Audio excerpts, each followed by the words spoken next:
कोई भी बंदा जो अमेरिका का वीज़ा अप्लाई करना चाह रहा है वो ये फ़ीस पे करके जाएगा। अमेरिका एक बड़ी इकॉनमी है। लोग ये नहीं चाहते कि हम बिल्कुल अमेरिका के साथ कट ऑफ हो जाएं। ज़्यादा से ज़्यादा लोग पैसे लेके आएँ और उस कंट्री में आके स्पेंड करें। न्यूजीलैंड के अलावा और भी बड़े कंट्रीज़ हैं यूरोप में, किसी भी बिजनेस में इन्वेस्टमेंट करके फैमिली है उसको वहाँ सेटल कर। बात करने वाले इमिग्रेशन पॉलिसीज़ के हवाले से, जहाँ पर दुनिया भर में वीज़ा कवानीन तेज़ी से तब्दील हो रहे हैं, तो इस वक्त एक बड़ी खबर अमेरिका से सामने आई है, जहां पर सदर डोनाल्ड ट्रंप ने वन बिग ब्यूटीफुल एक्ट की मंजूरी दे दी है और इस कानून के तहत अमेरिका आने वाले तमाम गैर मुल्कियों को अब $250 इजाफी वीज़ा फ़ीस की सूरत में अदा करना होंगे, जो कि पाकिस्तानी करेंसी में तकरीबन 71,000 रुपये बनती है और 1 अक्टूबर से लागू होगी। ये नई फ़ीस विजिटर, तलबा और कारोबारी मकासद के तहत सफ़र करने वाले बेशतर गैर मुल्कियों से वसूल की जाएगी। दूसरी जानिब न्यूजीलैंड से एक मस्बत पेशरफ सामने आई है। मुल्की मईशत को फ़रोग देने और गैर मुल्की सरमाकारों को राग़िब करने के लिए न्यूजीलैंड हुकूमत ने वीज़ा कवानीन में नरमी का ऐलान कर दिया है। नई पॉलिसी के तहत सरमाकारी की बुनियाद पर 2 न्यू वीज़ा कैटेगरीज मुतारिफ करवाई गई हैं, जिनमें ग्रोथ कैटेगरी और बैलेंस कैटेगरी है, जिनके ज़रिए न सिर्फ सरमाकारी के मौके बढ़ेंगे बल्कि इमिग्रेशन का अमल भी आसान हो जाएगा। उधर पाकिस्तानियों के लिए एक और अच्छी खबर ये कि बेलारूस ने 1.5 लाख पाकिस्तानी वर्कर्स को रोजगार के मौके फराहम करने का फैसला किया है, जो मुल्क में रोजगार के मुतलाशी अफराद के लिए किसी नेमत से कम नहीं है। मजीद ये कि पाकिस्तान और बांग्लादेश ने भी सिफारती और सरकारी पासपोर्ट रखने वालों के लिए बाहमी वीज़ा फ्री एंट्री का मुआहदा कर लिया, जो दोनों ममालिक के दरमियान सिफारती ताल्लुकात को मजीद मजबूत बनाने में अहम किरदार अदा करेगा। सूरत हाल पर बात कर लेते हैं। स्टूडियोज़ में हमें ज्वाइन किया है बारूफ वीज़ा कंसल्टेंट है राना इनाम साहब। राना साहब, बहुत शुक्रिया आपकी आमद का। सर, अमरीकी सदर की नई पॉलिसी के तहत गैर मुल्की शहरियों से तो अब $250 इजाफी फ़ीस जो है वसूली जाएगी।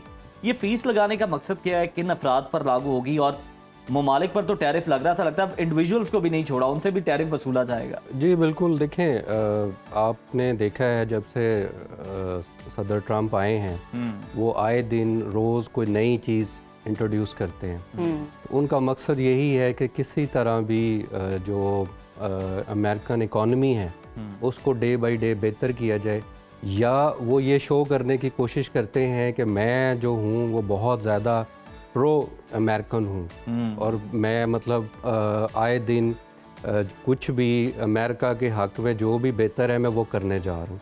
तो वो इस तरह की पॉलिसीज़ ला के अपने कंट्री के लोगों को ये बताना चाह रहे हैं कि मैं सबसे बेहतर हूँ और मुझसे बेहतर कोई नहीं जानता। अक्सर वो अपनी तकरारी में बता चुके हैं कि जी मेरे अलावा जितना मैं सोचता हूँ अमेरिका के बारे में शायद कोई सोचता हूँ, और मेरी जो सोच है वो जो प्रीवियस जो उनके प्रेसिडेंट रहे हैं उनसे बहुत डिफरेंट है। बिल्कुल। अच्छा राना साहब, ये बताइए कि इस तरह की पॉलिसी या इसी पॉलिसी को अगर हम प्रिसाइजली मजीद डिस्कस करें तो तलबा पर और कारोबारी हजरात पर जो अप्लाई करते हैं, जो विजिट करना चाहते हैं, उन पर क्या असरात मुरतब होंगे? देखें, जो भी लोग वीज़ा अप्लाई करेंगे वो अब $250 है या $300 है या इससे भी डबल है, लोग पे करेंगे। ठीक है, कोई भी बंदा जो अमेरिका का वीज़ा अप्लाई करना चाह रहा है, चाहे वो स्टूडेंट है, चाहे वो बिजनेसमैन है या इमिग्रेंट है, वो ये फ़ीस पे करके जाएगा। ठीक है, फ़र्क कोई नहीं पड़ेगा, मेरा जो अपना ज़ाती राय है। अब जो आप टैरिफ की बात कर रहे हैं, जिन मुल्कों के साथ वो टैरिफ में आ रहे हैं और वो ओबियसली वो टैरिफ पे करेंगे, पे करना पड़ेगा। अमेरिका एक बड़ी इकॉनमी है। लोग ये नहीं चाहते कि हम बिल्कुल अमेरिका के साथ कट ऑफ हो जाएं। इसी तरह जो स्टूडेंट हैं या जो भी वीज़ा अप्लाई करना चाहता है, उनकी ये ख्वाहिश होती है कि किसी तरह भी अमेरिका का वीज़ा मिल जाए। उनके जहन में ये ज़रूर है कि लैंड ऑफ अपॉर्चुनिटी है। ठीक है, और इसमें कोई शक भी नहीं है। अमेरिका लैंड ऑफ अपॉर्चुनिटी है। जिसको भी वहाँ मौका मिला, जिसने थोड़ा वहाँ स्टे किया और लीगल वे में किया, वो आज कामयाब है। हम देखते हैं। कह रहे हैं यानी कि कोई इससे खास फर्क पड़ने वाला नहीं है। चलें, अमेरिका की जानिब से तो थोड़ी सख्ती की गई, न्यूजीलैंड ने अपनी वीज़ा पॉलिसी थोड़ी नरम की है, उसको डिस्कस कर लेते हैं। इस नई वीज़ा पॉलिसी में ग्रोथ और बैलेंस्ड वीज़ा की जो कैटेगरीज हैं इनको मुतारिफ करवाया गया है, शामिल किया गया है। ये कैटेगरीज क्या हैं और पाकिस्तानी जो इन्वेस्टर्स हैं इन सहूलियात से किस तरह से फ़ायदा उठा सकते हैं?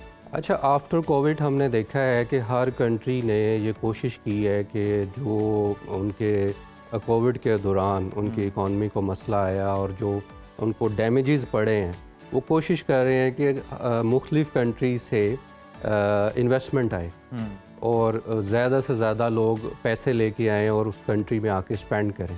ये न्यूजीलैंड के अलावा और भी बड़े कंट्रीज़ हैं यूरोप में जो पहले अपनी इमिग्रेशन पॉलिसी को बड़ा टाइट करके बैठे हुए थे और आजकल वो आहिस्ता आहिस्ता उसको ओपन कर रहे हैं। उसकी मेन वजह यही है कि ये जंगों की वजह से और कोविड की वजह से इकॉनमी लोग हर कंट्री की थोड़ी सी डाउन हुई है। तो उसमें ये होता है कि दूसरे कंट्री से लोग आएँ, इन्वेस्टमेंट करें या विज़िट करने के लिए आ रहे हैं। एटलीस्ट एक बंदा को 3-4 हज़ार डॉलर या 3-4 हज़ार पाउंड स्पेंड करके जाता है उस कंट्री में। तो उससे ये होता है कि वहाँ के जो लोग हैं या उस कंट्री में जो रहने वाले हैं उनके यहाँ जो भी बिजनेसेस हैं वो ग्रो करते हैं।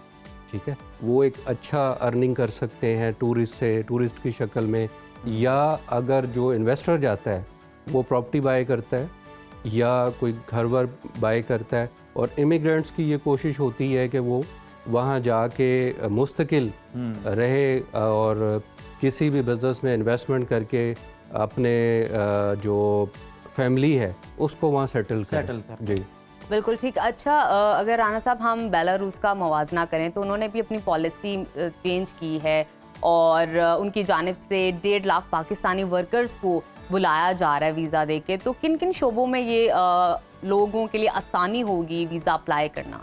जी नजफ़, ये बड़ी अच्छी खबर है पाकिस्तानियों के लिए।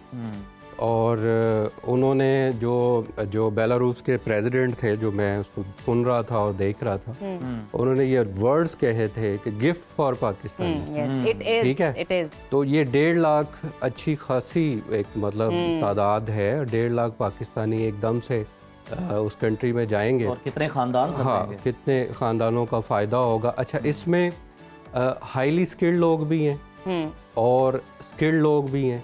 अच्छा। लाइक जो हेल्थ सेक्टर में, ये जो इंजीनियरिंग में, और जो हमारे लो प्रोफाइल्स लाइक जिनका ब्लू कॉलर जॉब्स होती हैं, कंस्ट्रक्शन की फील्ड में और मैन्युफैक्चरिंग की फील्ड में, मतलब हर फील्ड में उन्होंने लोग मांगे हैं। अच्छा, हम तो ये देख रहे हैं ना कि 1.5 लाख लोग उन्होंने मांगे हैं। इसके अलावा डिफेंस पॉलिसी के ऊपर मुआहिदा हुआ है।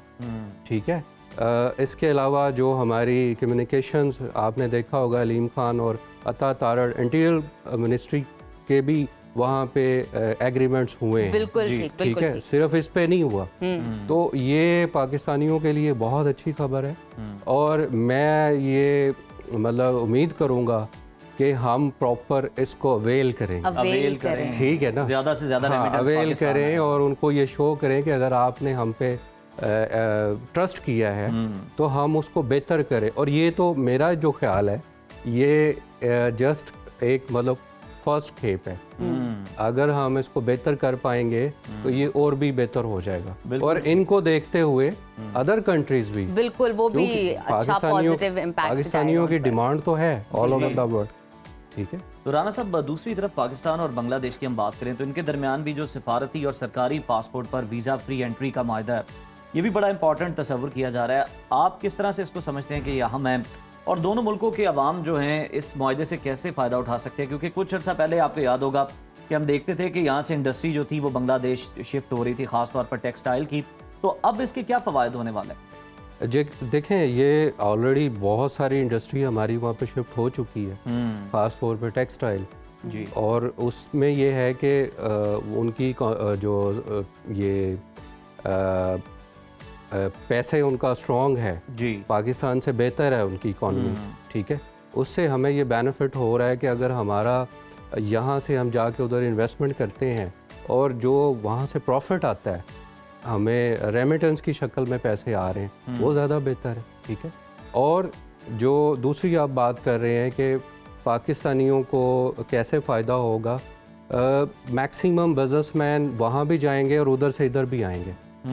ठीक है, ये तो अब हमारी गवर्नमेंट को चाहिए ना कि पॉलिसी, जैसे उन लोगों ने हमारे जो टेक्सटाइल के लोग हैं या और इंडस्ट्री के लोग हैं उनको कैप्चर किया है, कैप्चर कैसे किया है कि अपनी बेहतर पॉलिसी की वजह से उन्होंने बिजनेसमैन को उनकी टेबल पे बैठ के हर चीज दी है। अगर आपने वन विंडो कंपनी रजिस्टर्ड करवानी है। राना साहब शॉर्टली एक मैसेज दीजिएगा आवाम को, जिस तरह बेलारूस ने बहुत अच्छी पॉलिसी इंट्रोड्यूस करवाई है, किस तरह आवाम कैसे किस प्रोसीजर को अप्लाई करे, कैसे करे आसान?